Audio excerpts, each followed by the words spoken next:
Lundquist. I'm the director of the Urban Ventures Farm and Nutrition Project. And we are in the middle of South Minneapolis right now, in a neighborhood that historically has been underrepresented, marginalized, with all the attached outcomes of that: poor test scores, poor graduation rates, high percentage of father-absent homes, all that kind of stuff. So that's why we're here.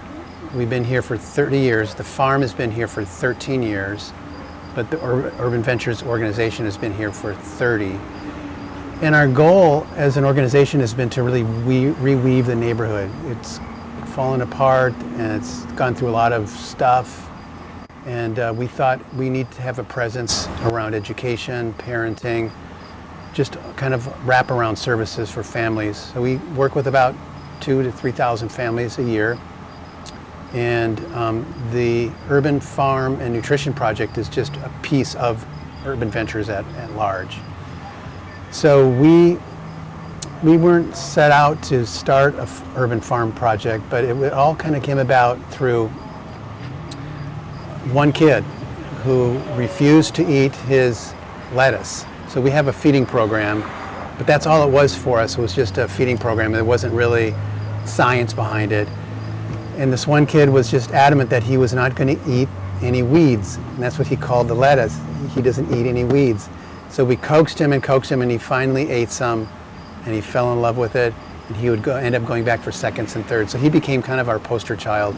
And we thought, well, if this is represented in one kid's life, what's it like in the whole neighborhood? So we began to research the neighborhood, and all the stuff that goes along with poor nutrition was showing up, behavioral issues in school, tardiness, absenteeism.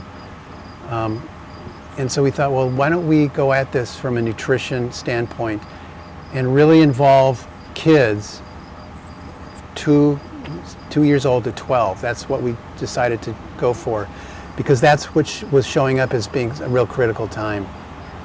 So we began to do classes and work with kids at school, bring them down here at the farm. And then we discovered, it's one thing to work with kids, but they all go home. So we might have been doing something really neat with broccoli, but they can't afford that at home. So this conflict we were seeing happen. So that's what then made us to involve the whole family. So we want parents here, kids here, the whole family, and that's what we're kind of going after right now. We have a beginner farmers group. So we've designated about an acre and a half, where we've worked with 30 families, which is about 160 individuals. And we provide drip tape, we provide tools, seeds, coaching. So just out of that, we had thought, well, why don't we expand our outreach in a different way? Instead of having people just relying on them to come to the farm stand, they really are practicing sustainability. So that is the major group that farms here. And then it's the Urban Ventures Farm and Nutrition Program that farms here as well. That's the major farming initiative. We have 3 quadrants in this neighborhood for the urban farming. And the first quadrant would just be what we call our Greenway farm. And that's close to an acre, maybe a little bit less.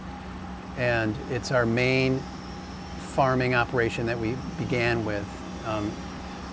The interesting thing about this site is that it has really been the site that's really introduced us to the community.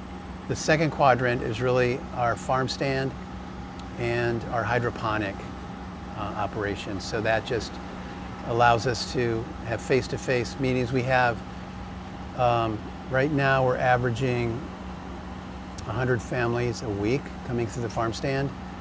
So that's, when you do that times 4, with kids and stuff, we're easily over 200-300 people that we're impacting a week.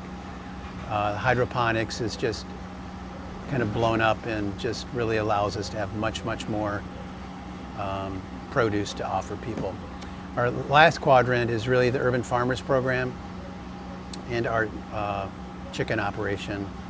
So that is really dedicated to sustainability, broadening the effort of turning people onto good food, and then creating educational component around it. So we see over 500 kids from different schools, different community groups coming through here a year, plus working alongside family members in that urban farm area. The ownership of the property is Urban Ventures, the nonprofit parent of the Urban Ventures Farm and Nutrition Project. But we share it. You know, we have groups come in here. We have groups that do music. We've had women coming in here and do sewing classes while shopping, and so we're very, very open to working with the neighborhood, because that's what we're all about.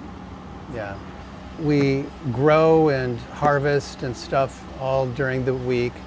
We have a farm stand that's open 2 days a week, Tuesdays and Thursdays, from 4 to 6 p.m. So it's word of mouth, it's teachers, it's social workers, it's nurses. Abbott Hospital's right down here. This has made a big connection in the neighborhood. So now there's really a feeling of ownership from the neighborhood of protecting this, because they know where it comes from. So part of my role has been to build community, and so we're using food as one of those resources to build up the neighborhood. Yeah.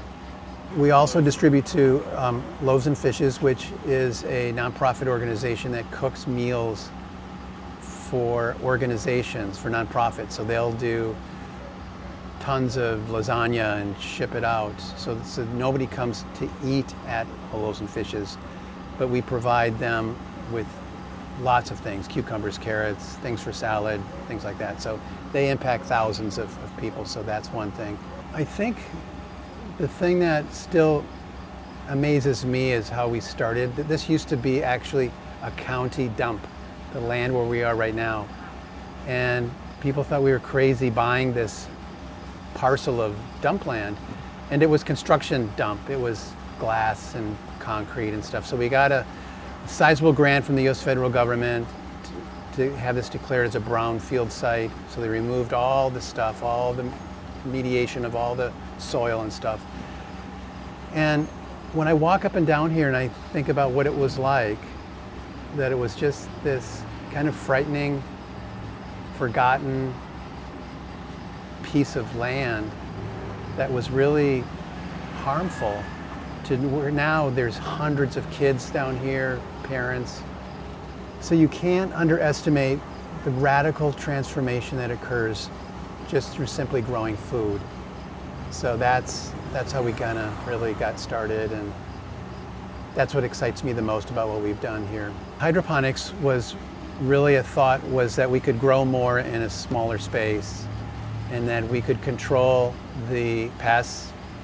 We wouldn't have rabbits eating stuff, squirrels eating stuff. We could manage the climate to an extent, more so than just being outdoors. So it's been a great success. So we have one significant high tunnel that we turned into hydroponics. And we can start growing in there in March, and it can take us all the way into November, the middle of November. So there's a season extension capability for that. So that's been really, really just a great move that we did. The hugelkultur was really something we discovered that we did in our Lakeville farm, and we had success there of just how we can translate new meaning to what people would consider garbage, rotten logs and branches, and can that be formed into a rich ecosystem. So that's what we worked on, and that's been probably the second most exciting thing that we've been doing next to hydroponics. But you know, we can't forget that just straight up farming practices, that's what really wins the day at the very end. I mean, that's where we get our variety, our most richest stuff, and so that's what we really probably bank on the most, is our just little urban farming practices. So we bring lots of kids out, and all of that comes from working with schools, teachers, community organizations like Head Start, and kids are thrilled to come here. It's probably a neat experience for them to get out of school and be here and stuff. So, and it's not just coming to the farm, it's actually planting, digging up stuff. So there's the whole gambit of the growing season is experienced here. And I think that kids appreciate what we're doing because they just are not used to it. So that's why we decided we introduced bees. So we have an apiary, we have about 6 of those, and we get kids close enough to that to understand it. We decided to add some chickens and ducks, and so that's another kind of neat way of experiencing agriculture. The ducks and the chickens, that whole idea came from Cargill. They do a thing called Hatching Hope, where they build poultry operations in third world countries for women. And so we're the kind of the first site that they built for that here. So it's more than just kind of a fun thing. We teach kids that it's really raising chickens is good when it's a very arid climate because they don't take as much water as crops do. There's a second source of income, usually attached to eggs, and then just nutrition for their family. So that kind of all has fit into what we're doing as well. Our pest strategies have not been so bad this year, but it's primarily squash bugs and aphids, Japanese beetle, and the most assured way of dealing with pest management is killing them with your hands. So it's not like a lot of science to that, but we use neem oil and we use other organic methods as well. We let loose 15,000 ladybugs in our hydroponics just to kind of control the aphids. So there's things that we do try. Go on the website, it's the best way, Urban Ventures Farm and Nutrition, or just go to urbanventures.org and it will lead you to the farm project.